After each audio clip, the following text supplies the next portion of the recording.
ದೇವರು ನಮ್ಮ ಸಂಬಂಧ ಬ್ರೇಕ್ ಆಗೋಗಿತ್ತು, ಕಟ್ ಆಗೋಗಿತ್ತು, ಅದನ್ನು ಸರಿಪಡಿಸಲಿಕ್ಕೆ. ನಾವು when you believe in Jesus, first what will happen? ದೇವರ ಸಂಬಂಧ, that relationship with you and God will be restored first. The moment you believe in Jesus, through that faith in Jesus, the relationship with you and Father will be restored. ಅದಾಗದೇ ಇದ್ದರೆ your faith is not at all true faith.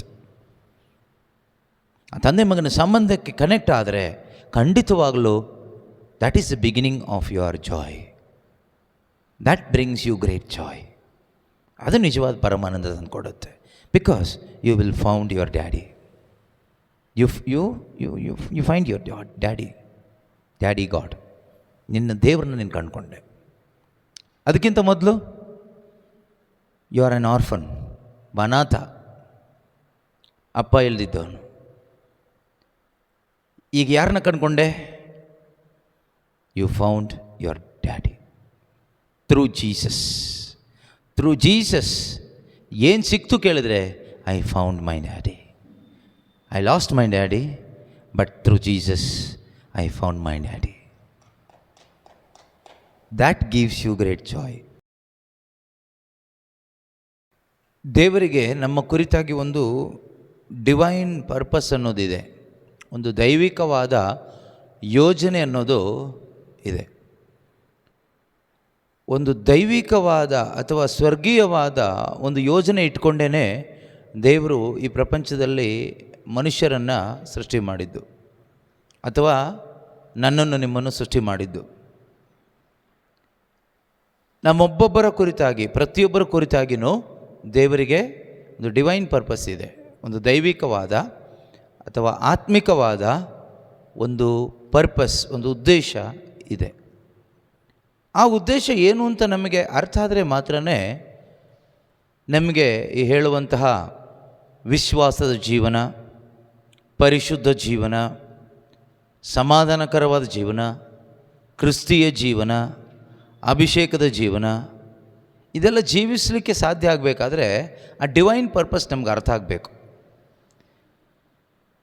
ದೈವಿಕವಾದ ಉದ್ದೇಶ ಏನು ಅದು ನಮ್ಗೆ ಅರ್ಥ ಆಗಬೇಕು. ಮಾನುಷಿಕವಾಗಿ ನಮಗೆಲ್ರಿಗೂ ಗೊತ್ತು, ನಾವು ಸುಖವಾಗಿ ಬದುಕಬೇಕು, ನಾವು ಈ ಕುಟುಂಬದಲ್ಲಿ ಬದುಕಬೇಕು, ವಿವಾಹ ಆಗಬೇಕು, ನಾವು ದುಡಿಬೇಕು, ತಿನ್ನಬೇಕು, ಚೆನ್ನಾಗಿರಬೇಕು. ಇದೆಲ್ಲ ಲೌಕಿಕವಾದಂಥ ನಮ್ಮ ಈ ಲೋಕದ ಸ್ವಾಭಾವಿಕವಾದ ಉದ್ದೇಶಗಳು. ಇದು ಎಲ್ಲ ಮನುಷ್ಯನಿಗೂ ಇರುತ್ತೆ. ಎಲ್ಲರೂ ಬಯಸ್ತಾರೆ ಚೆನ್ನಾಗಿರಬೇಕು, ಒಳ್ಳೆ ಊಟ ಮಾಡಬೇಕು, ಒಳ್ಳೆ ಮನೇಲಿ ವಾಸ ಮಾಡಬೇಕು, ವಿವಾಹ ಆಗಬೇಕು, ನಮ್ಮ ಕುಟುಂಬದ ಜೀವನ ಚೆನ್ನಾಗಿರಬೇಕು, ನಮ್ಮ ಮಕ್ಕಳು ಚೆನ್ನಾಗಿ ಸ್ಟಡಿ ಮಾಡಬೇಕು, ಒಳ್ಳೆ ಮನೆ ಕಟ್ಟಿ ಅದರಲ್ಲಿ ವಾಸ ಆಗಬೇಕು. ಇದೆಲ್ಲವೂ ಕೂಡ ಪ್ರತಿಯೊಬ್ಬ ಮನುಷ್ಯನ ಮಾನುಷಿಕವಾದ ಪ್ರಾಪಂಚಿಕವಾದ ಉದ್ದೇಶಗಳು. ಆದರೆ ಈ ಪ್ರಪಂಚದಲ್ಲಿ ನಮ್ಮನ್ನು ಸೃಷ್ಟಿ ಮಾಡಿದಂಥ ದೇವರಿಗೆ ನಮ್ಮ ಕುರಿತಾಗಿ ದೈವಿಕವಾದ ಒಂದು ನಿರ್ದಿಷ್ಟವಾದ ಒಂದು ಉದ್ದೇಶ ಇದೆ. ಅದು ನಮಗೆ ಅರ್ಥ ಆಗಬೇಕು ಮೊದಲನೇದಾಗಿ. ಎರಡನೇದಾಗಿ ಅದು ನಮಗೆ ಒಪ್ಪಿಗೆ ಆಗಬೇಕು. First we should understand the divine purpose of God. ದೇವರಿಗೆ ನನ್ನ ಕುರಿತಾಗಿರ್ತಕ್ಕಂತಹ what is the divine purpose concerning you, concerning me, ನನ್ನ ಕುರಿತಾಗಿ ನಿನ್ನ ಕುರಿತಾಗಿ ದೇವರಿಗಿರ್ತಕ್ಕಂತಹ ದೈವಿಕವಾದ ಸ್ವರ್ಗೀಯವಾದ ಉದ್ದೇಶ ಏನು, ಇದು ನಮಗೆ ಅರ್ಥ ಆಗಬೇಕು.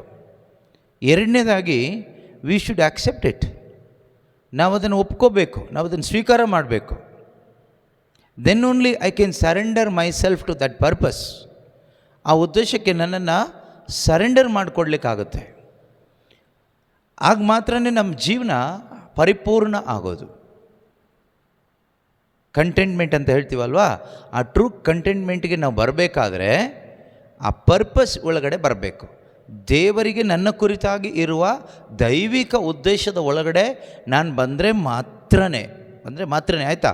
ನೀವೆಷ್ಟು ಪ್ರಾರ್ಥನೆ ಮಾಡಿದರೂ, ನೀವು ಏನೆಲ್ಲ ನೀವು ಹೇಳಿದರೂ ಮಾಡಿದರೂ ಕೂಡ, unless and until you come into that purpose, that divine purpose which God has prepared for you and me, ಅದ್ರ ಒಳಗಡೆ ಬಾರದೇ ಇದ್ದರೆ ನೀವು ಜೀವನದಲ್ಲಿ ನೀವು ಎಷ್ಟೇ ಪ್ರೇಯರ್ ಮಾಡಿ,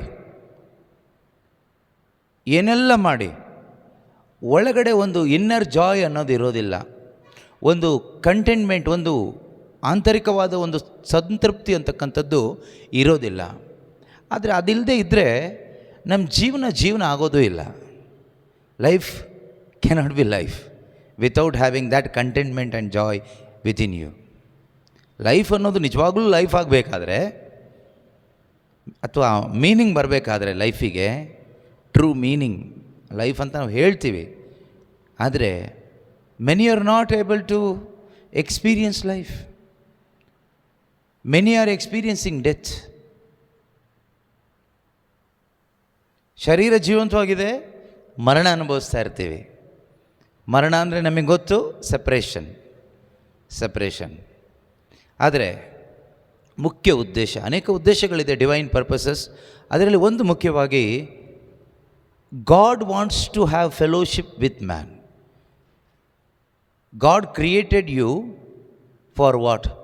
So that God can have fellowship with you. ದೇವರು ಯಾಕೆ ನಮ್ಮನ್ನು ಈ ಭೂಮಿಯಲ್ಲಿ ದೇವರ ಹೋಲಿಕೆಯಲ್ಲಿ ಸೃಷ್ಟಿ ಮಾಡಿದ್ದಾರೆ ಅಂದರೆ, the main purpose, God wants to have fellowship with you here on this earth.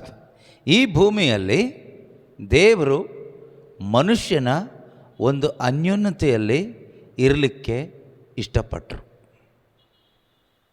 ಆದರೆ ಮನುಷ್ಯ ದೇವರ ಅನ್ಯೋನ್ಯತೆಯಲ್ಲಿ ಇರೋದಕ್ಕಿಂತನೂ ಮನುಷ್ಯನ ಜೊತೆಯಲ್ಲಿ, ಅಂದರೆ ಮಾನುಷಿಕವಾದ ರೀತಿಯಲ್ಲಿ, ಪ್ರಾಪಂಚಿಕವಾದ ರೀತಿಯಲ್ಲಿ ಇರಲಿಕ್ಕೆ ಯಾವಾಗಲೂ ಬಯಸ್ತಾನೆ. ಅದೇ ಅವನ ದುಃಖಕ್ಕೆ ಕಾರಣ. ಮನುಷ್ಯನ ದುಃಖಕ್ಕೆ ಕಾರಣ ಏನು ಅಂದರೆ, ದೇವರ ಅನ್ಯೋನ್ಯತೆಯಲ್ಲಿ ಇರಲಿಕ್ಕೋಸ್ಕರ ಸೃಷ್ಟಿಸಲ್ಪಟ್ಟ ಮನುಷ್ಯ ದೇವರ ಅನ್ಯೋನ್ಯತೆಯಲ್ಲಿ ಬದುಕಲಿಕ್ಕೆ ಸಾಧ್ಯ ಆಗದೇನೆ ಮನುಷ್ಯರ ಜೊತೆಯಲ್ಲಿ ಮಾನುಷಿಕವಾಗಿ, ಪ್ರಾಪಂಚಿಕವಾಗಿ ಇರಲಿಕ್ಕೆ ಇಷ್ಟಪಡ್ತಾ ಇದ್ದಾನೆ, ಬದುಕ್ತಾ ಇದ್ದಾನೆ. ಅಲ್ಲಿ ಏನಾಗುತ್ತೆ, ಅಲ್ಲಿ ಕಂಪ್ಲೇಂಟ್ ಬರುತ್ತೆ. ಇವ್ರು ನನಗೆ ಬೇಜಾರು ಮಾಡ್ತಾರೆ, ಇವ್ರು ನನ್ನನ್ನು ಪ್ರೀತಿ ಮಾಡೋದಿಲ್ಲ, ಇವ್ರು ನನಗೆ ಕೊಡ್ತಾ ಇಲ್ಲ, ಇವ್ರು ನನ್ನ ಜೊತೇಲಿ ಇರ್ತಾ ಇಲ್ಲ, ಇವ್ರು ನನಗೆ ರೆಸ್ಪೆಕ್ಟ್ ಕೊಡ್ತಾ ಇಲ್ಲ, ಇವ್ರು ನನ್ನನ್ನು ಗೌರವಿಸ್ತಾ ಇಲ್ಲ. ಈ ರೀತಿ ಅನೇಕ ಕಂಪ್ಲೇಂಟ್ಗಳು ನಮ್ಮ ಜೀವನದಲ್ಲಿ ಬರುತ್ತೆ. ಕಾರಣ ಏನು? Why all these complaints, murmuring, grumbling? ಯಾಕೆ? ಏನು ಕಾರಣ ಇದಕ್ಕೆಲ್ಲ? ಕಾರಣ ಇಷ್ಟೇ, you do not know the true purpose of your existence. You do not know the true purpose of your existence here. ಈ ಲೋಕದಲ್ಲಿ ನೀನು ಯಾತಕ್ಕೋಸ್ಕರ ನಿಜವಾಗಲೂ ಇದೆಯಾ ಅಂತಕ್ಕಂತಹ ಆ ಒಂದು ಉದ್ದೇಶ ಗೊತ್ತಿಲ್ಲ. ಈ ಉದ್ದೇಶಕ್ಕೆ ಬರಬೇಕು, ಮೊದಲಿಗೆ ಅರ್ಥ ಆಗಬೇಕು. ದೇವರು ನನ್ನನ್ನು ಸೃಷ್ಟಿ ಮಾಡಿದ್ದು ದೇವರ ಜೊತೆಯಲ್ಲಿ ಇರಲಿಕ್ಕೆ, ದೇವರ ಸಂಬಂಧದಲ್ಲಿ, ದೇವರ ಅನ್ಯೋನ್ಯತೆಯಲ್ಲಿ ಜೀವಿಸಲಿಕ್ಕೆ. ಇದು ಫಸ್ಟ್ ಪಾರ್ಟ್. ಈ ಪಾರ್ಟನ್ನು ನೀವು ಕ್ಲಿಯರ್ ಮಾಡ್ಕೊಳ್ಳದೇ ಇದ್ದರೆ ನೆಕ್ಸ್ಟ್ ಪಾರ್ಟ್ ಹೇಳ್ಬೋದು, ಆದರೆ ನೆಕ್ಸ್ಟ್ಗೆ ಹೋಗ್ಲಿಕ್ಕೆ ಆಗೋದಿಲ್ಲ. You start with God. Bible ವಾಕ್ಯ ಹೇಗೆ ಪ್ರಾರಂಭ ಆಗುತ್ತೆ? ಆದಿಯಲ್ಲಿ ದೇವರು, in the beginning God. Bible ಪ್ರಾರಂಭ ಆಗೋದೆ, the first word of God in the Bible is in the beginning God. ಆದಿಯಲ್ಲಿ ದೇವರು. ಅದು ಹೊಸ ಒಡಂಬಡಿಕೆ ಆದರೂ ಆಗ್ಬೋದು, ಹಳೆ ಒಡಂಬಡಿಕೆ ಆದರೂ ಆಗ್ಬೋದು. ಹೊಸ ಒಡಂಬಡಿಕೆಯಲ್ಲಿ ನಾವು ನೋಡ್ತೀವಿ, ಯೋಹಾನನ ಶುಭ ಸಂದೇಶ 1ನೇ ಅಧ್ಯಾಯದಲ್ಲಿ, ಇನ್ ದ ಬಿಗಿನಿಂಗ್ ವಾಸ್ ಗಾಡ್. ಆದಿಯಲ್ಲಿ ದೇವರು. So in the beginning of your life god. ದೇವರ ಜೊತೆಗಿನ ಸಂಬಂಧ ಮೊದಲು. ಈ ದೇವರ ಜೊತೆಗಿನ ಆ ಒಂದು ಫೆಲೋಶಿಪ್, ಫ್ರೆಂಡ್ಶಿಪ್, ಅನ್ಯೋನ್ಯತೆ ಯಾರ ಜೀವನದಲ್ಲಿ ಇರೋದಿಲ್ವೋ ಅವ್ರ ಜೀವನ ಕರಪ್ಟೆಡ್ ಲೈಫ್ ಆಗಿರುತ್ತೆ. Their life is corrupted life. So much of corruptions. ಯಾರ ಜೊತೆಗೂ ಅವ್ರ ಸಂಬಂಧ ಸರಿಯಾಗಿ ಅಂದರೆ ಒಂದು ದೈವಿಕವಾದ ರೀತಿಯಲ್ಲಿ ಬೇರೆಯವ್ರ ಜೊತೆಗೆ ಸಂಬಂಧ ಇಟ್ಕೊಳ್ಳಿಕ್ಕೆ ಆಗೋದಿಲ್ಲ. You can have relationship, but masked relationship. ಒಂದು ಪರದೆ ಹಾಕ್ಕೊಂಡ ಒಂದು ಸಂಬಂಧ, ನಾಟಕೀಯವಾದ ಒಂದು ಸಂಬಂಧ, ಭಯದಿಂದ ಕೂಡಿದ ಒಂದು ಸಂಬಂಧ. In all relationships, husband wife relationship ಇರ್ಬೋದು, ತಂದೆ ತಾಯಿ ಮಕ್ಕಳ ಮಧ್ಯದಲ್ಲಿರ್ಬೋದು, ಫ್ರೆಂಡ್ಸ್ ರಿಲೇಟಿವ್ಸ್ ಮಧ್ಯದಲ್ಲಿರ್ಬೋದು, ಎಲ್ಲ ಒಂದು ಮಾಸ್ಕ್ ಇರುತ್ತೆ. ಈ ಮಾಸ್ಕ್ ಹೋಗಬೇಕಾದ್ರೆ ಪ್ರಭುವಿನ ಕಡೆಗೆ ತಿರುಗಬೇಕು. ನಿಜವಾಗಲೂ ದೇವರ ಕಡೆಗೆ ನಾವು ತಿರುಗುವಾಗ ಈ ಒಂದು ಹಿಪೋಕ್ರಸಿ ಅನ್ನೋದು ಹೋಗುತ್ತೆ, ಕಪಟತನ. ನಾವು ದೇವರ ಸಂಬಂಧದಲ್ಲಿ ಬದುಕ್ತಾ ಇದ್ದರೆ ಬಾಕಿ ಎಲ್ಲ ನಮ್ಮ ರಿಲೇಷನ್ಶಿಪ್ಸಲ್ಲೂ ಕಪಟತನ ಅನ್ನೋದಿರುತ್ತೆ, ಹಿಪೋಕ್ರಸಿ ಅನ್ನೋದಿರುತ್ತೆ, ಡಿಸೆಪ್ಷನ್ ಅನ್ನೋದಿರುತ್ತೆ, ವಂಚನೆ ಅನ್ನೋದಿರುತ್ತೆ. ಇದಕ್ಕೆ ಯಾರೂ ಸಾಕ್ಷಿ ಬೇಕಾಗಿಲ್ಲ, ನಾವೇ ಸಾಕ್ಷಿಗಳು.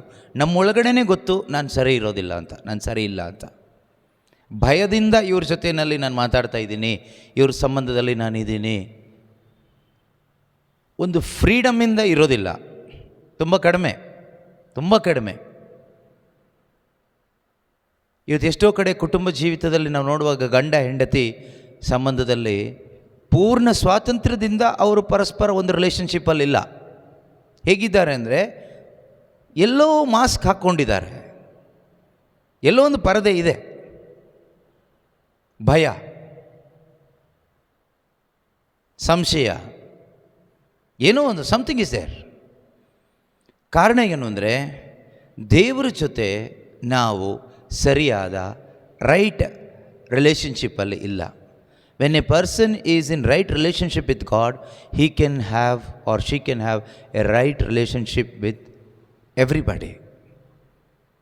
ಯಾವಾಗ ನಾವು ದೇವರ ಜೊತೆಯಲ್ಲಿ ರೈಟ್ ರಿಲೇಷನ್ಶಿಪ್, ಸುಮ್ಮನೆ ಏನೋ ಒಂದು ರಿಲೀಜಿಯಸ್ ವೇನಲ್ಲಿ ಅಲ್ಲ ನಾನು ಹೇಳ್ತಾ ಇರೋದು, ಒಂದು ಧಾರ್ಮಿಕವಾದ ವೇನಲ್ಲಿ ಅಲ್ಲ, ರೈಟ್ ವೇನಲ್ಲಿ, ಗಾಡ್ಲಿ ವೇನಲ್ಲಿ, ದೇವರು ಯಾವ ರೀತಿ ಎಕ್ಸ್ಪೆಕ್ಟ್ ಮಾಡ್ತಾರೋ ಆ ರೀತಿಯಲ್ಲಿ ನಾವು ಸರಿಯಾದ ಒಂದು ಸಂಬಂಧವನ್ನು ಇಟ್ಕೊಂಡಿದ್ದರೆ ಖಂಡಿತವಾಗಲೂ ಇತರರ ಜೊತೆಯಲ್ಲಿ ನಮಗೆ ಒಳ್ಳೆಯ ಸಂಬಂಧ ಇಟ್ಕೊಂಡು ಬದುಕಲಿಕ್ಕೆ ಸಾಧ್ಯ ಆಗುತ್ತೆ. ಅದರಿಂದ ಈ ಒಂದು ಪ್ರೈಮರಿ ಪರ್ಪಸ್ ಒಳಗಡೆ ನಾವು ಮೊದಲು ಎಂಟ್ರಿ ಆಗಬೇಕು. ಇನ್ ದ ಬಿಗಿನಿಂಗ್ ಗಾಡ್, ಆದಿಯಲ್ಲಿ ದೇವರು, ಆದಿಯಲ್ಲಿ ದೇವರು, ಇನ್ ದ ಬಿಗಿನಿಂಗ್ ಗಾಡ್. ಇದು ಯಾವಾಗಲೂ ನಮ್ಮ ಮೈಂಡಲ್ಲಿರಬೇಕು. In the beginning God, in the beginning God. ಹಾಗಾದರೆ first God. What must be the priority of my life? God must be the priority of my life. ನನ್ನ ಜೀವಿತದ ಆದ್ಯತೆ ಅಥವಾ ಪ್ರಾಧಾನ್ಯತೆ ಏನು ಅಂತ ಕೇಳೋದಾದರೆ ಗಾಡ್.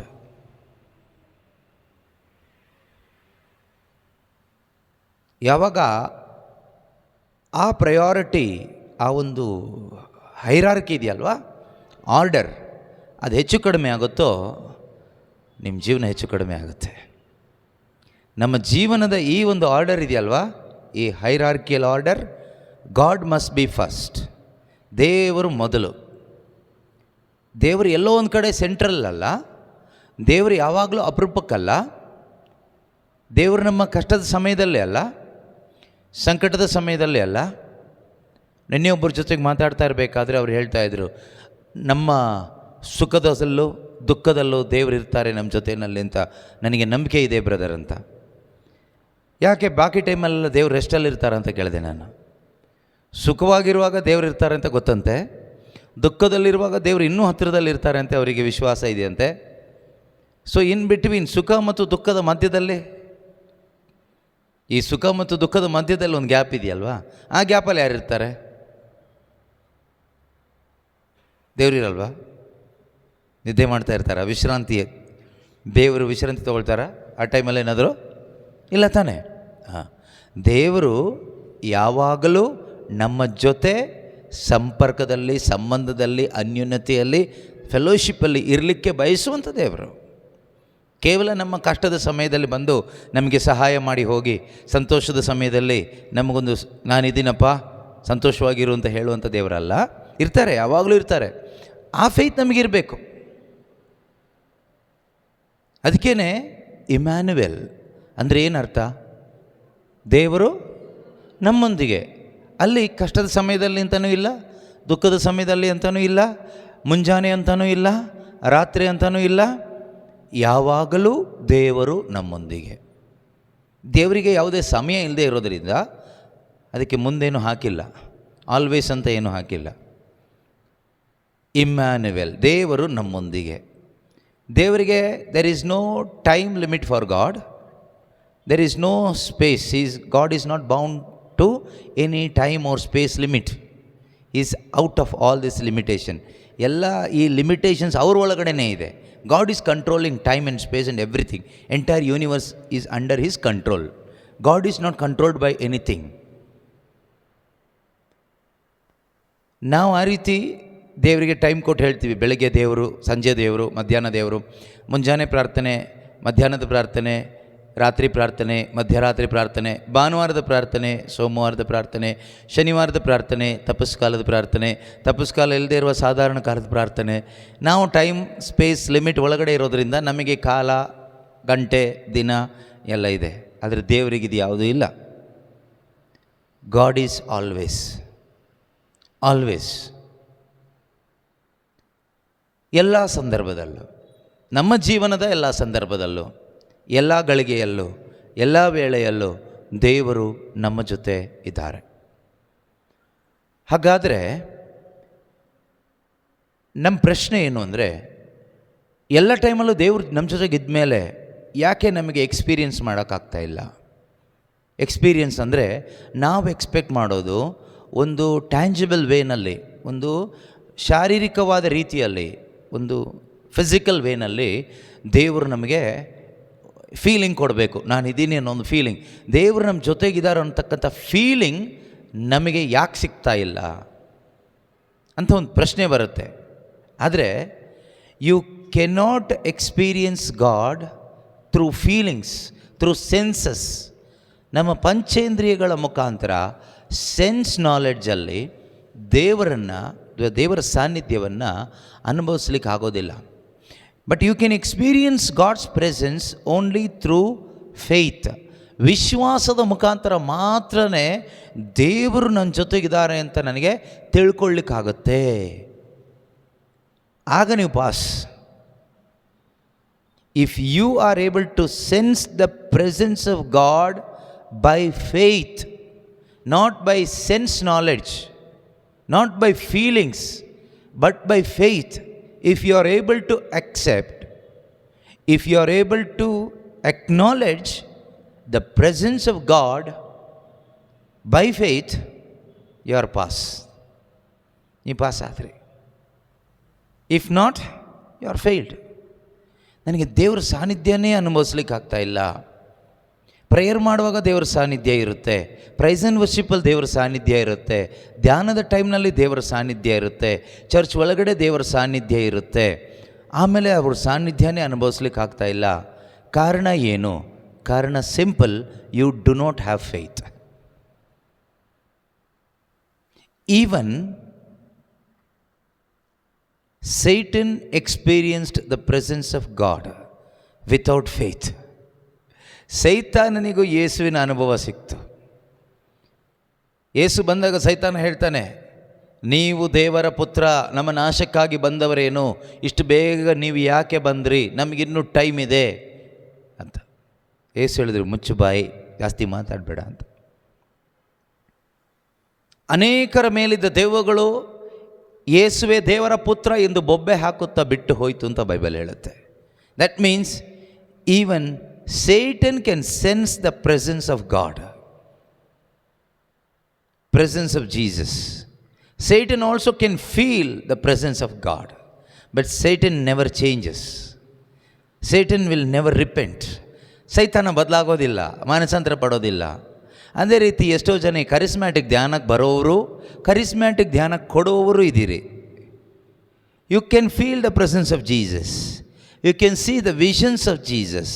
ನೀವು ಯೇಸುವಿನ ದರ್ಶನಗಳನ್ನ ನೋಡ್ತೀರಿ, ಯೇಸುವಿನ tangible experience, the presence, the holy presence of God, ಪರಿಶುದ್ಧವಾದ ದೇವರ ಸಾನ್ನಿಧ್ಯ ಅನುಭವಿಸ್ತೀರಿ.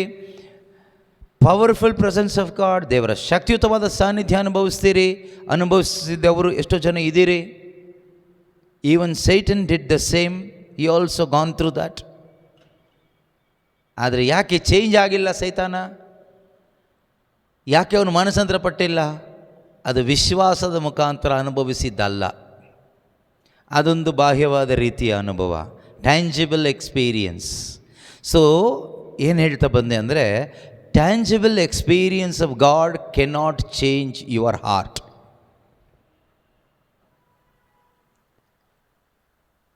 Physical experiences, emotional experiences of God cannot change your heart, cannot change your life. ಅದಕ್ಕೆ ಎಕ್ಸಾಂಪಲ್ ಆಗಿ ಒಂದು ವಾಕ್ಯ ಬೈಬಲ್ನಲ್ಲಿ ನಾವು ನೋಡೋದಾದರೆ, ಮತ್ತಾಯನ ಶುಭ ಸಂದೇಶ ಅಧ್ಯಾಯ 11 ವಾಕ್ಯ 20, ಮ್ಯಾಥ್ಯೂ ಚಾಪ್ಟರ್ 11 ವರ್ಸ್ 20 and 21. ಅಲ್ಲಿ ಯೇಸುಸ್ವಾಮಿ ಹೇಳ್ತಾರೆ,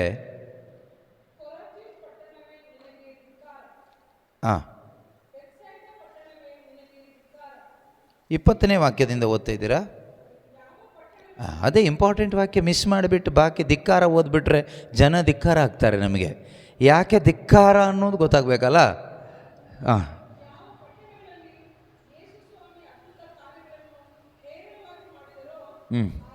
ಅದೇ ನೆಕ್ಸ್ಟ್ ಟೈಮ್ ನೀವು ಬೈಬಲ್ ಓದಬೇಕಾದ್ರೆ ನೀವು ಸ್ವಲ್ಪ ಕ್ಯಾಚ್ ಮಾಡಬೇಕು. ನಾನು ಇಲ್ಲಿ ಏನು ವಿಷಯ ಹೇಳ್ತಾ ಇದ್ದೀನಿ ಅದಕ್ಕೆ ಸಂಬಂಧಪಟ್ಟಿದ್ದು ವರ್ಡ್ ಸಿಕ್ಕಿದೆಯಾ ಅಂತ ನೋಡಬೇಕು, ಆಮೇಲೆ ಓದಬೇಕು. ಇಲ್ಲಾಂದರೆ ನೀವು ಸುಮ್ಮನೆ ಓದ್ಕೊಂಡು ಹೋಗೇನು ಪ್ರಯೋಜನ. ಸೊ ಸೇಮ್ ಸ್ಪಿರಿಟಲ್ಲಿ ಹೀಗೆ ಕನೆಕ್ಟ್ ಆಗಿದ್ದರೆ ಅದು ನಿಮಗೆ ಸಿಗುತ್ತೆ. Okay,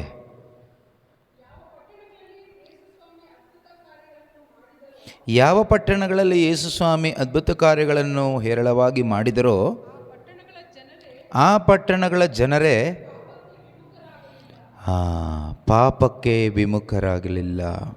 Then he began to reproach the cities in which most of his deeds of power had been done, because they did not repent.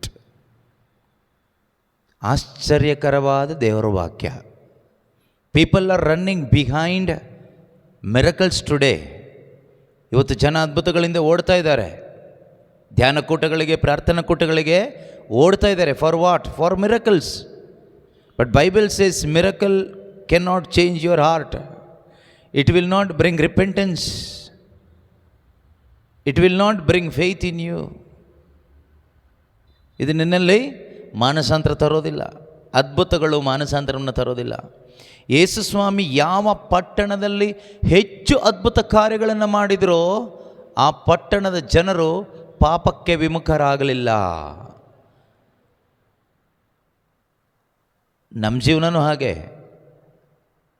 ಧ್ಯಾನ, ಪ್ರಾರ್ಥನೆ, ಧ್ಯಾನಗಳು ಅಂತ ಓಡಾಡ್ತಾ ಇರ್ತೀವಲ್ವಾ, ಅವ್ರ ಜೀವನದಲ್ಲಿ ದೇವರು ಅದ್ಭುತ ಮಾಡಿಲ್ಲ ಅಂದ್ಕೊಂಡಿದ್ದೀರಾ? ಮಾಡಿದ್ದಾರೆ. ಓಡ್ತಾನೇ ಇರ್ತಾರೆ. ಯಾವುದಕ್ಕಾಗಿ ಓಡ್ತಾರೆ ಅಂದರೆ ಇನ್ನೂ ಅದ್ಭುತ ಕಾರ್ಯಗಳು ಬೇಕು ಅಂತ ಓಡ್ತಾರೆ. ಆದರೆ ಆ ಜನರು ಮಾನಸಾಂತರ ಪಟ್ಟಿಲ್ಲ. ಹೃದಯ ದೇವ್ರ ಕಡೆಗೆ ತಿರುಗಿಸಿಲ್ಲ. ಹೃದಯ ಯಾವ ಕಡೆಗಿದೆ? ಹೃದಯ ಇನ್ನೂ ಲೋಕದ ಕಡೆಗೇ ಇದೆ, ಸೆಲ್ಫ್ ಕಡೆಗೇ ಇದೆ. ನಾನು ಸುಖವಾಗಿ ಬದುಕಬೇಕು. ನಾನು ಸುಖವಾಗಿ ಅಂದರೆ ಶರೀರ, ನನ್ನ ಶರೀರ ಸುಖವಾಗಿಡಬೇಕು. ನಾನಿನ್ನೂ ಸುಖ ಅನುಭವಿಸ್ಬೇಕು, ಸುಖ ಬೇಕು. ಹಾಗಂತ ಹೇಳ್ಬಿಟ್ಟು ಶರೀರ ಎಲ್ಲ ಗಾಯ ಮಾಡ್ಕೊಳ್ಳಿ ಅಂತ ಅಲ್ಲ ಅದರ ಅರ್ಥ. ನೀವು ಒಂದು ಚಾಕು ತಗೊಂಡು ಅಥವಾ ಮುಳ್ಳು ತಗೊಂಡು ಕೆರ್ಕೊಳ್ಳಿ ಅಂತಲೂ ಅಲ್ಲ ಹೇಳ್ತಾ ಇರೋದು. So purpose of your life, what is the purpose of your life? ಹೆಚ್ಚು ಡಿಸೆಪ್ಷನ್ ಇವತ್ತು ನಡೀತಾ ಇರೋದೇ ಕರಿಸ್ಮ್ಯಾಟಿಕ್ ಗ್ರೂಪ್ ಒಳಗಡೆ. ಯಾಕೆಂದರೆ ಈ ಪ್ರೀಚ್ ಮಾಡೋ ನಮಗೆ ಪರ್ಪಸ್ಸೇ ಗೊತ್ತಿಲ್ಲ. ಸುಮ್ಮನೆ ಏನೋ 4 ವಾಕ್ಯ ಹೇಳ್ಕೊಂಡು ನೋಡ್ಕೊಂಡು ಹೋಗ್ತಾ ಇರ್ತೀವಿ. ಒಂದಿಷ್ಟು ಹಾಡು ಹಾಡಿಕೊಂಡು ಒಂದು ಇಮೋಷ್ನಲಿಸಮ್ ಕ್ರಿಯೇಟ್ ಮಾಡಿ ಜನರು ಕೈ ತಟ್ತಾರೆ. ಒಳ್ಳೆ ಹಾಡು ಬರುವಾಗ ಖುಷಿ ಆಗುತ್ತೆ, ಮನಸ್ಸಿಗೆ ಖುಷಿ ಆಗುತ್ತೆ, ಮನಸ್ಸು ಹಗುರ ಆಗುತ್ತೆ. ಆದರೆ ಮಾನಸಾಂತರ ಆಗ್ತಾ ಇದೆಯಾ? ಟ್ರೂ, ಒಳ್ಳೆ ಮ್ಯೂಸಿಕ್ ಎಲ್ಲ ಇರುವಾಗ, ಒಳ್ಳೆ ರಾಗ ಭಾವ ಎಲ್ಲ ಬರುವಾಗ ಮನುಷ್ಯನ ಭಾವನೆಗಳನ್ನ ಅದು ಟಚ್ ಮಾಡುತ್ತೆ, ಎಮೋಷನ್ಸ್ನ ಟಚ್ ಮಾಡುತ್ತೆ. ಸೊ ಫೀಲಿಂಗ್ಸ್ ಚೇಂಜ್ ಆಗುತ್ತೆ. ಕೊನೆಗೆ ನಾವು ಯಾರು ಒಳ್ಳೆ ಹಾಡ್ತಾರೋ ಅವ್ರ ಫಾಲೋವರ್ ಆಗಿ ಹೋಗ್ತೀವಿ ಅಷ್ಟೇ. ಒಳ್ಳೆ ಕೀಬೋರ್ಡಿಸ್ಟ್ಗಳು, ಸಿಂಗರ್ಸ್ಗಳು, ವರ್ಷಿಪ್ ಗ್ರೂಪ್ಗಳಿದ್ದರೆ ಅದ್ರ ಫಾಲೋವರ್ಸ್ ಆಗಿ ಹೋಗ್ತೀವಿ. ಜೀಸಸ್ ಫಾಲೋವರ್ ಆಗಬೇಕಾದ್ರೆ ರಿಪೆಂಟೆನ್ಸ್ ಆಗಬೇಕು, ಒಳಗಡೆ ಮಾನಸಾಂತರ ಆಗಬೇಕು. ಇಲ್ಲದೇ ಇದ್ದರೆ ನಾವು ಧ್ಯಾನಗಳಿಗೆ, ಪ್ರಾರ್ಥನೆಗಳಿಗೆ ಬಂದು ಏನು ಪ್ರಯೋಜನ ಇಲ್ಲ. God is expecting that change of mind, change of attitude ಇದು ಬರಬೇಕು. ಈ change of mind, change of attitude ನಮ್ಮಲ್ಲಿ ಎಲ್ಲಿವರೆಗೆ ಬರೋದಿಲ್ವೋ ಅಲ್ಲಿವರೆಗೂ ಎವ್ರಿಥಿಂಗ್ ಈಸ್ ಇನ್ ವೈನ್, ಎಲ್ಲವೂ ಕೂಡ ಒಂದು ವೇಸ್ಟ್ ಆಗ್ತದೆ. ನಾವು ಮಾಡೋದೊಂದು ರೀತಿ ನಾಟಕೀಯವಾದ ಧಾರ್ಮಿಕವಾದ ಕಾರ್ಯವಾಗಿ ಮಾರ್ಪಾಡಾಗ್ತದೆ. And God hates such kind of personality, such kind of hearts. Next verse.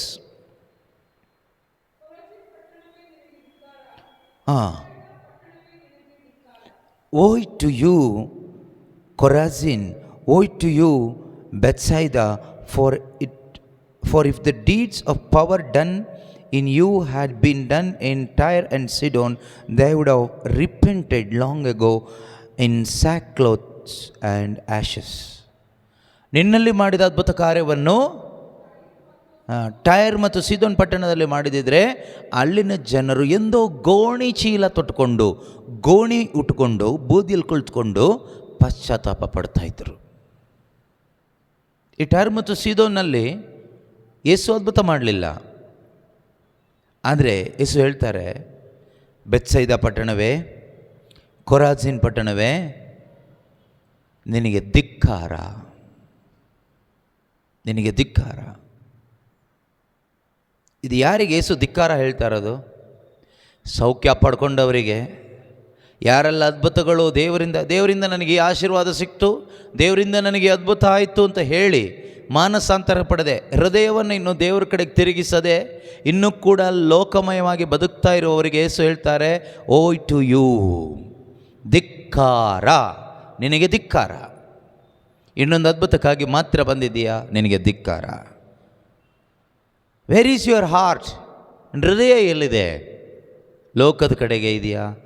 ನಿಜವಾಗಲೂ ಸ್ವರ್ಗದ ಕಡೆಗೆ ಇದೆಯಾ? ನಿತ್ಯ ಜೀವದ ಕಡೆಗೆ ಇದೆಯಾ? ಕೆಲವರು ಹೇಳ್ತಾರೆ, ನಾವು ಹೇಳಿದ್ದೀವಿ ದೇವರ ಆಶೀರ್ವಾದದಿಂದ ತುಂಬ ಚೆನ್ನಾಗಿದ್ದೀವಿ ಬ್ರದರ್ ಇವತ್ತು ಅಂತ. ಆ ಚೆನ್ನಾಗಿದ್ದೀವಿ ಅಂದರೆ ಯಾವ ರೀತಿಯಲ್ಲಿ? ಆಧ್ಯಾತ್ಮಿಕವಾದ ರೀತಿಯಲ್ಲಿ ದೇವರ ಸಂಬಂಧದಲ್ಲಿ ಚೆನ್ನಾಗಿದ್ದೀವಿ ಅಂತನ ಅರ್ಥ, ಅಥವಾ ಶರೀರ ಸುಖವಾಗಿ ಚೆನ್ನಾಗಿದ್ದೀವಿ, ಕಷ್ಟ ಇಲ್ಲ, ರೋಗ ಇಲ್ಲ, ಸಾಲ ಇಲ್ಲ, ಎಲ್ಲ ಸಾಲ್ವ್ ಆಗಿ ಯಾರೂ ತೊಂದರೆ ಕೊಡ್ತಾ ಇಲ್ಲ, ಆರಾಮಾಗಿ ಇದ್ದೀವಿ, ಆ ರೀತಿನ? ಯಾವ ರೀತಿ ಹೇಳಿ?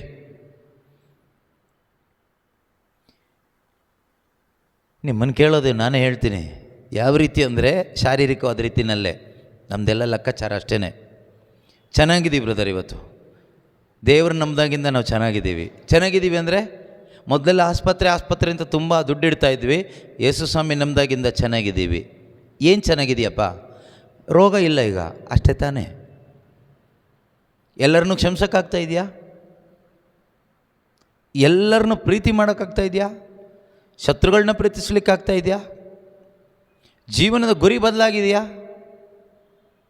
ಜೀವನದ ಉದ್ದೇಶ ಬದಲಾಗಿದೆಯಾ? ನಡೆ ನುಡಿ ಬದಲಾವಣೆ ಆಗಿದೆಯಾ? ಅದ್ಯಾವುದೂ ಆಗಿಲ್ಲ. ಮತ್ತು ಚೆನ್ನಾಗಿದ್ದೀವಿ ಅಂದರೆ ಈಗ ಏನು ಕಾಯಿಲೆ ಇಲ್ಲ, ಆರ್ಥಿಕವಾಗಿ ಚೆನ್ನಾಗಿದ್ದೀವಿ, ಶಾರೀರಿಕವಾಗಿ ಚೆನ್ನಾಗಿದ್ದೀವಿ. ಈ ಅದ್ಭುತ ಕಾರ್ಯಗಳನ್ನು ಈ ರೀತಿ ಶರೀರಕ್ಕೆ ಸಂಬಂಧಪಟ್ಟ ಅನೇಕ ಅದ್ಭುತ ಕಾರ್ಯಗಳನ್ನು ಯೇಸು ಸ್ವಾಮಿ ಮಾಡಿದರು. ಆದರೆ ಆ ಜನರು ಮಾನಸಾಂತರ ಪಟ್ಟಿಲ್ಲ. ಇದೇ ರೀತಿ ಇನ್ನೊಂದು ವಾಕ್ಯ, gospel of John chapter 12 verse 37, ಯೋವಾನನು ಬರೆದ ಶುಭ ಸಂದೇಶ 12ನೇ ಅಧ್ಯಾಯದ 37ನೇ ವಾಕ್ಯದಲ್ಲಿ ನಮಗೆ ನೋಡಲಿಕ್ಕೆ ಸಾಧ್ಯ ಆಗುತ್ತೆ. Gospel of John chapter 12.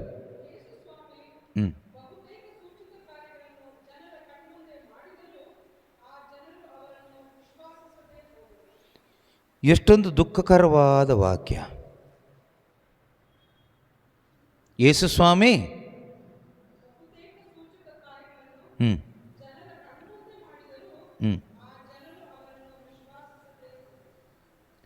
although he had performed so many signs or miracles in their presence, they did not believe in him. ದುಃಖ ಆಗುತ್ತೆ. ಒಂದು ಕಡೆ ಹೇಳ್ತಾರೆ, even though he performed so many miracles, not one or two, many, most of his miracles he performed before the people, his own people, but they did not repent. He performed so many miracles in front of the people, but they did not believe. ಎಷ್ಟೊಂದು worst condition ಇರ್ಬೋದು ಈ ಜನರ ಹೃದಯ. ಎಷ್ಟೊಂದು ಸ್ವಾರ್ಥಿಗಳಿರ್ಬೋದು ಈ ಜನರು ಅಲ್ವಾ.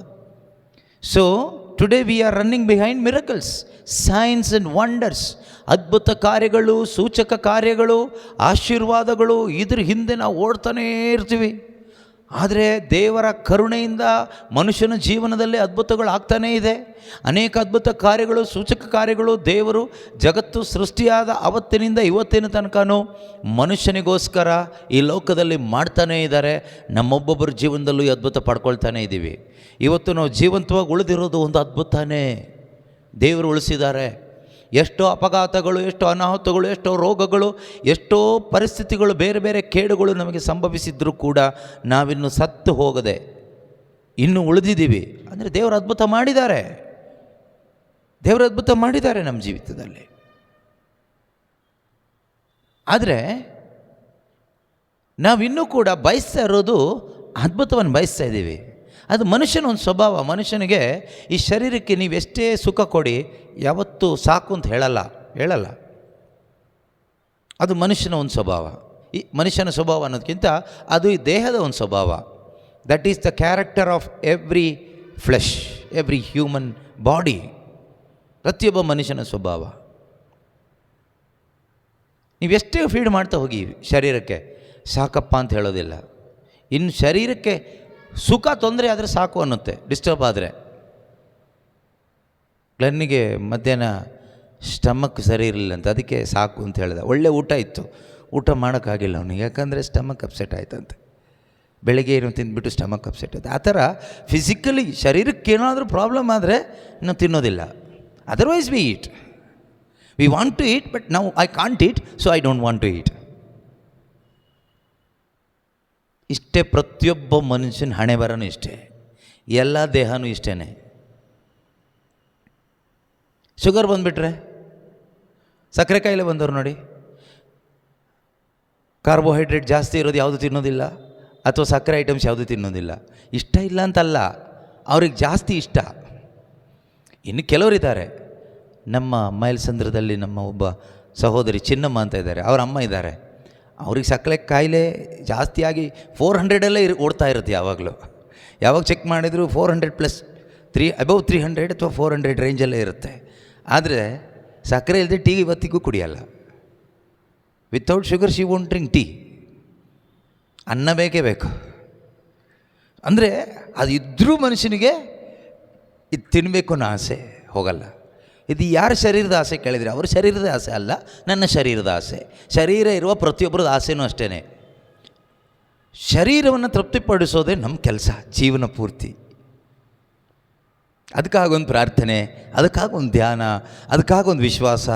ಎಂಥ ಜನಲ್ಲ ನಾವು. ಯೋಚನೆ ಮಾಡಿ ನೋಡಿ, ಇದನ್ನೆಲ್ಲ ನಾವು ಆಲೋಚನೆ ಮಾಡಿದರೆ ನಮಗೆ ನಮ್ಮ ಬಗ್ಗೆನೇ ಅಸಹ್ಯ ಅನಿಸುತ್ತೆ, ಅನಿಸ್ಬಿಡುತ್ತೆ. ಎಂಥ ಅಸಹ್ಯವಾದ ಜೀವನ ಅಲ್ವ ನಾನು ಜೀವಿಸ್ತಾ ಇರೋದು. ಹಾಗಾದರೆ ಇಷ್ಟು ಅಸಹ್ಯವಾದ ಜೀವನ ಜೀವಿಸಬೇಕಾ ಅಂತ ಅನಿಸುತ್ತೆ. ಹಾಗೆ ಅನ್ನಿಸ್ತವ್ರೆ ಕೆಲವರು ಸೈಂಟ್ಸ್ ಅಂತ ಇವತ್ತು ನಾವು ಕರಿತೀವಲ್ಲ, ಸತ್ತೋದವ್ರನ್ನ. ಕಾಡಿಗೆ ಓಡಿ ಹೋದರು, ಊರು ಬಿಟ್ಟು ಹೋದರು, ಗುಹೆಗಳಲ್ಲಿ ಇದ್ದರು, ಜನರಿಂದ ದೂರವಾಗಿದ್ದರು, ಊಟ ಬಿಟ್ಟರು, ರುಚಿಕರವಾದ ಪದಾರ್ಥಗಳನ್ನ ಬಿಟ್ಟರು, ಒಳ್ಳೊಳ್ಳೆ ವಸ್ತ್ರಗಳು ಹಾಕೋದು ಬೇಡ, ನಾವು ಗೋಣಿ ಚೀಲ ಉಟ್ಕೊಂಡೇ ಬದುಕೋಣ ಅಂತ ಬದುಕಿದ್ರು. ಆ ರೀತಿ ಬದುಕಿದವ್ರು ಇದ್ದಾರೆ ಸೈಂಟ್ಸ್. ಅವ್ರೇನು ಮಾಡಿಲ್ಲ, ಅವ್ರೇನು ಪ್ರಬೋಧನೆ ಮಾಡಿಲ್ಲ, ಅವ್ರೇನು ದೊಡ್ಡ ದೊಡ್ಡ ಮಿರಾಕಲ್ಸ್ ಮಾಡಿಲ್ಲ. But they witnessed Christ through their life.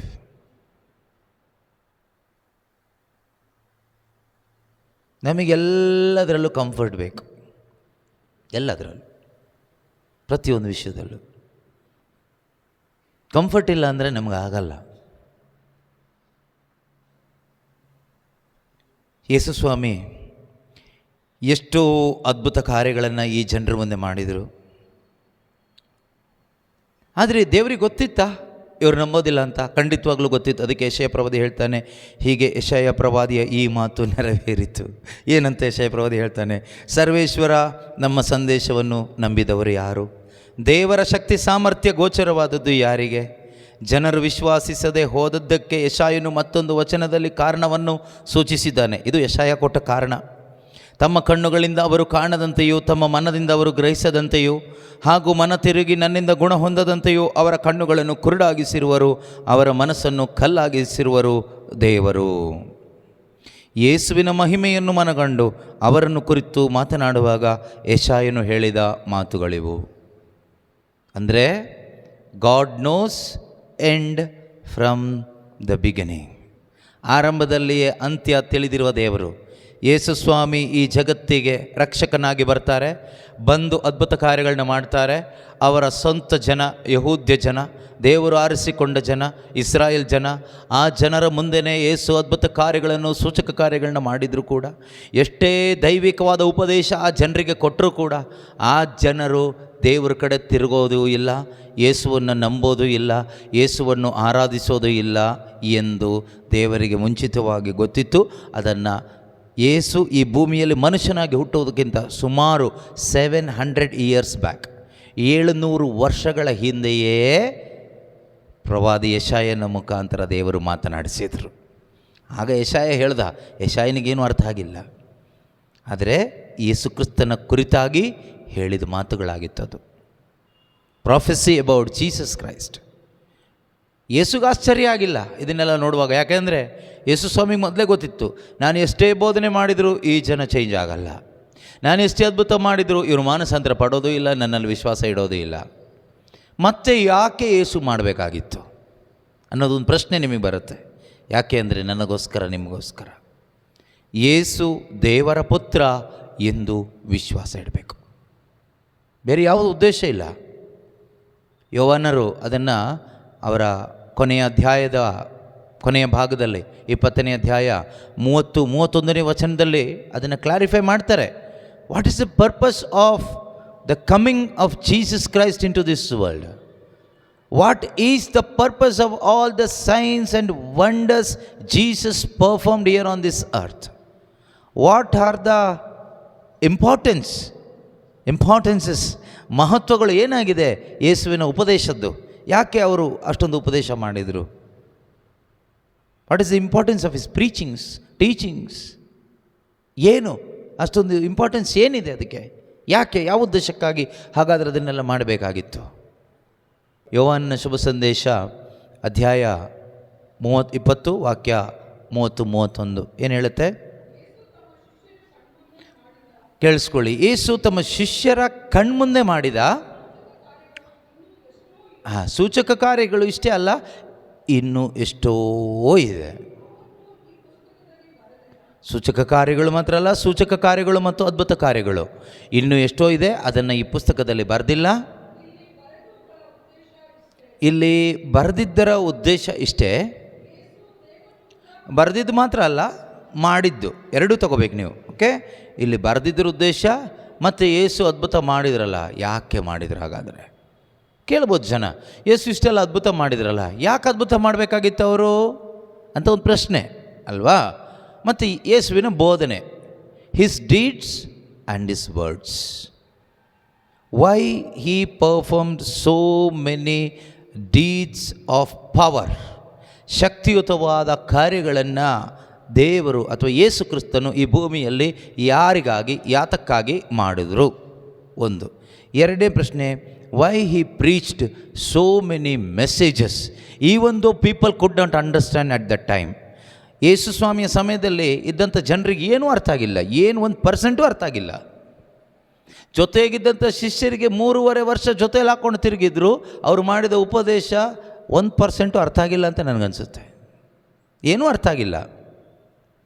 Until they receive the Holy Spirit filled by the power of God. ಏನೂ ಅರ್ಥ ಆಗಿಲ್ಲ.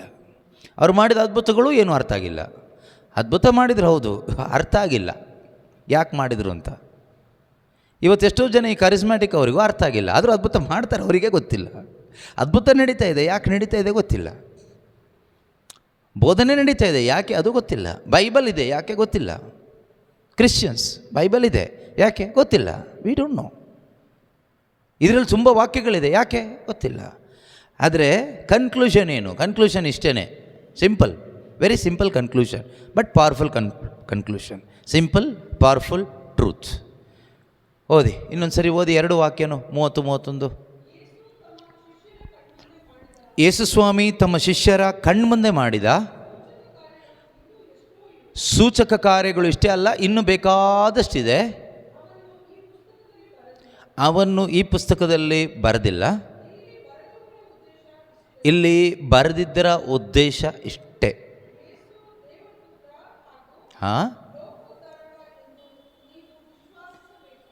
ನಿಮ್ಮ ವಿಶ್ವಾಸಕ್ಕಾಗಿ ಬರೆದಿರೋದು ಇದೆಲ್ಲ, ಮತ್ತು ವಿಶ್ವಾಸಕ್ಕಾಗಿ ಮಾಡಿರೋದು.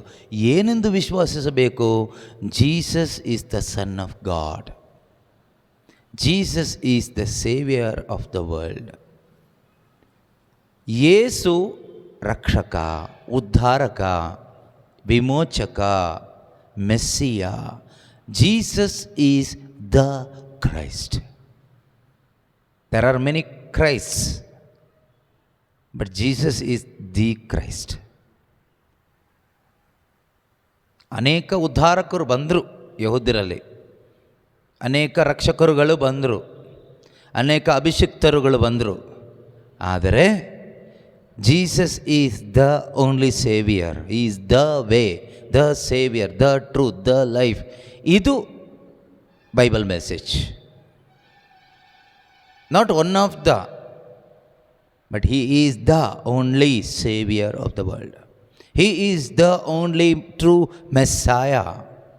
ಅವರೇ ನಿಜವಾದ ಅಭಿಷಿಕ್ತ, ನಿಜವಾದ ಏಕೈಕ ಅಭಿಷಿಕ್ತ ಯೇಸು ಕ್ರಿಸ್ತರು, ನಿಜವಾದ ಏಕೈಕ ರಕ್ಷಕರು ಯೇಸು ಕ್ರಿಸ್ತರು, ನಿಜವಾದ ವಿಮೋಚಕರು ಯೇಸು ಕ್ರಿಸ್ತರು, ನಿಜವಾದ ಏಕೈಕ ದೇವರ ಏಕಮಾತ್ರ ಪುತ್ರ ಯೇಸು ಕ್ರಿಸ್ತರು.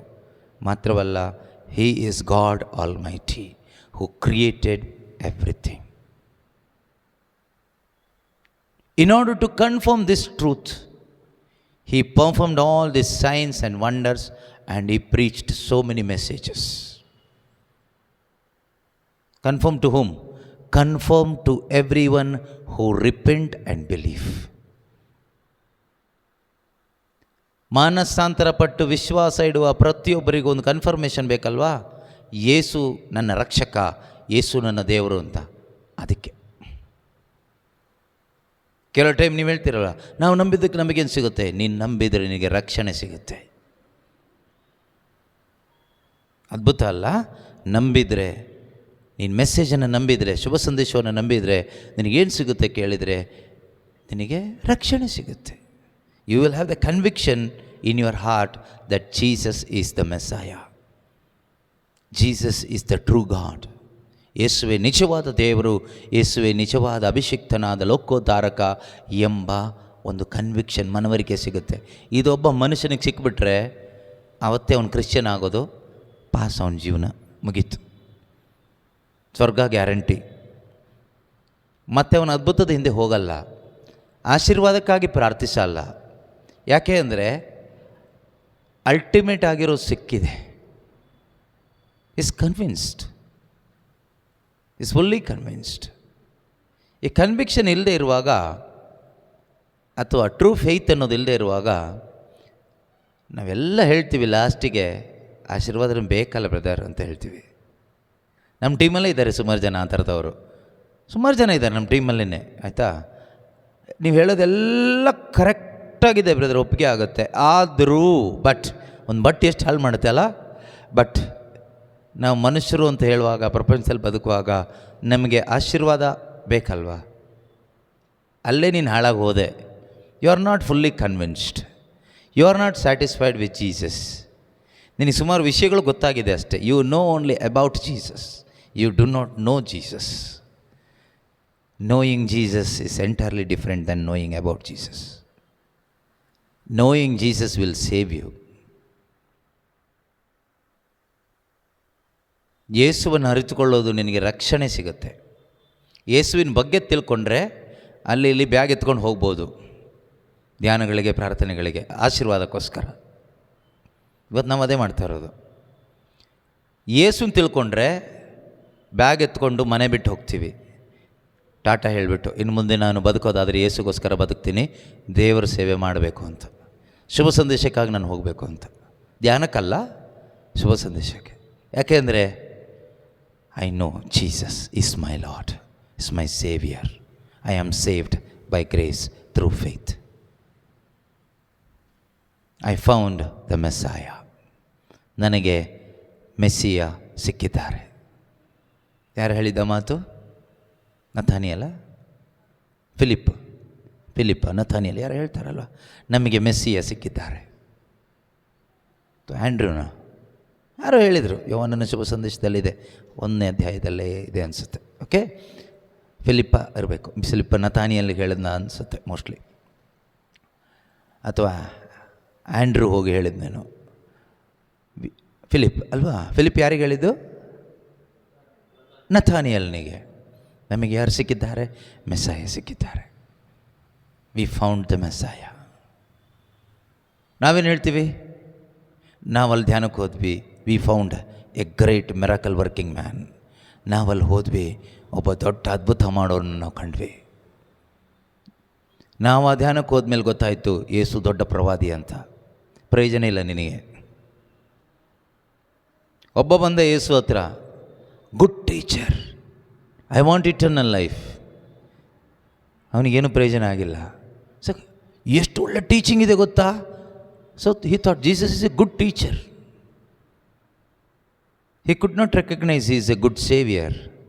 That is why he failed. ಯೇಸು ಕೇಳ್ತಾರೆ, ನನ್ನ ಹತ್ರ ಬಂದು ಗುಡ್ ಟೀಚರ್ ಅಂತ ನನ್ನನ್ನು ಯಾಕೆ ಕರಿತಾ ಇದೆಯಾ? Only God is good, how can you say I am good? ಅದರ ಅರ್ಥ, you did not recognize me as God, you recognized me as a teacher. By hearing good teaching, you thought I am a good teacher. You failed to recognize me a good God and good Savior. Sorry, you cannot receive the salvation. ಅಂತ ಹೇಳಲಿಲ್ಲ, but he refused his offering of salvation. ಇವತ್ತು ನಮ್ಮಲ್ಲಿ ಅನೇಕರು ಧ್ಯಾನಗಳಿಗೆ ಹೋಗುವಂಥವರು, ಕರಿಸ್ಮ್ಯಾಟಿಕ್ ಧ್ಯಾನಗಳಿಗೆ ಹೋಗುವಂಥವರು, ಅವರಿಗೆ good teacher ಬೇಕು, good profit ಬೇಕು, good healer ಬೇಕು, good ಬ್ಲೆಸ್ಸರ್ ಬೇಕು, ಆದರೆ ಗುಡ್ ಸೇವಿಯರ್ ಬೇಡ, ಗುಡ್ ರಿಡೀಮರ್ ಬೇಡ, ಗುಡ್ ಗಾಡ್ ಬೇಡ. ಯಾವಾಗ ಈ ಕನ್ವಿಕ್ಷನ್ ಬರುತ್ತಲ್ವ, ಆಗಲೇ ನಿಜವಾದ ಕ್ರೈಸ್ತರು, ನಿಜವಾದ ವಿಶ್ವಾಸಿಗಳು ಆಗಿ ನಾವು ದೇವರ ಮಹಿಮೆಗಾಗಿ ಈ ಭೂಮಿಯಲ್ಲಿ ಬದುಕಲಿಕ್ಕಾಗತ್ತೆ. ಇಲ್ಲದೇ ಇದ್ದರೆ ದೇವರು ಇಷ್ಟಪಡದೇ ಇರುವಂತಹ ರೀತಿಯ ಒಂದು ಜನಾಂಗವಾಗಿ ನಾವು ಬದುಕಬೇಕಾಗುತ್ತೆ. ನಿನಗೆ ಧಿಕ್ಕಾರ ಅಂತ ಯೇಸು ಅವತ್ತು ಹೇಳಿದ ಹಾಗೆ ನಮ್ಮನ್ನು ಎಲ್ಲ ಧ್ಯಾನದಲ್ಲೂ ನೋಡ್ತಾ ಇರ್ತಾರೆ. ಬರ್ನಿಂಗ್ ಬುಷ್ 1, 2, 3, 4, 5 ಧಿಕ್ಕಾರ ಅವ್ರು ಹೇಳ್ತಾನೆ ಇರ್ತಾರೆ. ನಾವು ಹೀಗೆ ಹೋಗಿ ಬರ್ತಾನೆ ಇರ್ತೀವಿ. ಎಲ್ಲಿವರೆಗೆ ಈ ಧಿಕ್ಕಾರ? ಎಲ್ಲಿವರೆಗೆ ಯೇಸು ಸ್ವಾಮಿ ಧಿಕ್ಕಾರ ಹಾಕ್ಬೋದು ನಮಗೆ? ಎಲ್ಲಿವರೆಗೆ ನೀವು ಮಾನಸಾಂತರ ಪಡೋದಿಲ್ವೋ, ಯೇಸು ಅದ್ಭುತ ಮಾಡ್ತಾರೆ ಅಂತ ಅದ್ಭುತಕ್ಕೋಸ್ಕರ, ಆಶೀರ್ವಾದಕ್ಕೋಸ್ಕರ ಬರ್ತಾ ಇರ್ತೀರೋ ಯೇಸು ಹತ್ರ, ಮತ್ತು ಹೃದಯ ಯಾವಾಗ ನೀವು ಸರೆಂಡರ್ ಮಾಡಿಕೊಡೋದಿಲ್ವೋ ಅಲ್ಲಿವರೆಗೂ ಧಿಕ್ಕಾರ. ಅಲ್ಲಿವರೆಗೂ ಧಿಕ್ಕಾರನೇ.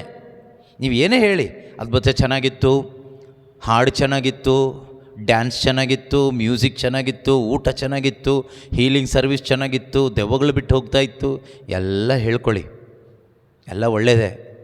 ಕೊನೆಯಲ್ಲಿ ಯೇಸು ಹೇಳೋದು ನಿಮಗೆ ಧಿಕ್ಕಾರ ಅಂತಾನೆ. ಯಾಕೆ ಅಂದರೆ ನಿನ್ನ ಹೃದಯ ಇನ್ನೂ ದೇವ್ರ ಕಡೆಗೆ ತಿರುಗೇ ಇಲ್ವಲ್ಲ. ಇಷ್ಟೆಲ್ಲ ನೋಡಿನೂ, ಇಷ್ಟೆಲ್ಲ ಕೇಳಿನೂ, ಎಲ್ಲ ಮಂಗಳವಾರನೂ ಬರ್ತಾ ಇದ್ದೀರಲ್ವ, ಕುತ್ಕೊಳ್ತಾ ಇದ್ದೀರಲ್ವ, ಹೃದಯ ದೇವ್ರ ಕಡೆಗೆ ತಿರುಗಿ ಬದುಕ್ತಾ ಇದ್ದೀರಾ? ಬದುಕದೇ ಇದ್ರೆ ನಿಮಗೆ ಧಿಕ್ಕಾರ. ಯೇಸು ಅದನ್ನೇ ಹೇಳ್ತಾರೆ, you are hearing all the heavenly messages and your heart is not at all turn towards that heaven, why to you? ಹಿಂಗೆ ಧಿಕ್ಕಾರ ಪ್ರತಿಯೊಬ್ಬರಿಗೂ, ನನಗೂ ನಿಮಗೂ ಎಲ್ರಿಗೂ. ಯಾಕೆಂದರೆ ಒಂದು ಡಿವೈನ್ ಪರ್ಪಸ್ ಒಳಗಡೆ ನಾವು ಎಂಟ್ರಿನೇ ಆಗ್ತಾ ಇಲ್ವಲ್ಲ. ಔಟ್ಸೈಡ್ ದ ಟ್ರ್ಯಾಕ್, ಸರ್ಕಲಿಂದ ಹೊರಗಡೆ ಇದ್ದೀವಿ, ಏನು ಪ್ರಯೋಜನ? ಅದು ಒಳಗಡೆ ಬರಬೇಕಲ್ವಾ? ನಮ್ಮನ್ನು ಒಳಗಡೆ ಕರ್ಕೊಂಡು ಬರಲಿಕ್ಕೆ ಅಲ್ವಾ ದೇವರು ಮನುಷ್ಯನಾಗಿ ಭೂಮಿಗೆ ಬಂದಿದ್ದು. ಆ ಒಂದು relationship it was broken. Jesus ಯಾಕೆ ಬಂದಿದ್ದು? ಆ ಬ್ರೋಕನ್ ರಿಲೇಷನ್ಶಿಪ್ನ ರಿಸ್ಟೋರ್ ಮಾಡಲಿಕ್ಕೆ. ತಂದೆ ಮಗನ ಸಂಬಂಧ, ದೇವರು ನಮ್ಮ ಸಂಬಂಧ ಬ್ರೇಕ್ ಆಗೋಗಿತ್ತು, ಕಟ್ ಆಗೋಗಿತ್ತು, ಅದನ್ನು ಸರಿಪಡಿಸಲಿಕ್ಕೆ. ನಾವು when you believe in Jesus, first what will happen? ದೇವರ ಸಂಬಂಧ, that relationship with you and God will be restored first. The moment you believe in Jesus, through that faith in Jesus, the relationship with you and Father will be restored. ಅದಾಗದೇ ಇದ್ದರೆ your faith is not at all true faith. ಆ ತಂದೆ ಮಗನ ಸಂಬಂಧಕ್ಕೆ connect ಆದರೆ ಖಂಡಿತವಾಗಲೂ that is the beginning of your joy. That brings you great joy. ಅದು ನಿಜವಾದ ಪರಮಾನಂದ ತಂದು ಕೊಡುತ್ತೆ. Because you will found your daddy. You find your daddy God. ನಿನ್ನ ದೇವರನ್ನ ನೀನು ಕಂಡುಕೊಂಡೆ. ಅದಕ್ಕಿಂತ ಮೊದಲು ಯು ಆರ್ ಆನ್ ಆರ್ಫನ್, ಅನಾಥ, ಅಪ್ಪ ಇಲ್ದಿದ್ದವನು. ಈಗ ಯಾರನ್ನ ಕಂಡುಕೊಂಡೆ? You found your daddy through Jesus. Through Jesus ಏನು ಸಿಕ್ತು ಕೇಳಿದ್ರೆ, I found my daddy. I lost my daddy, but through Jesus, I found my daddy. That gives you great joy to only one person.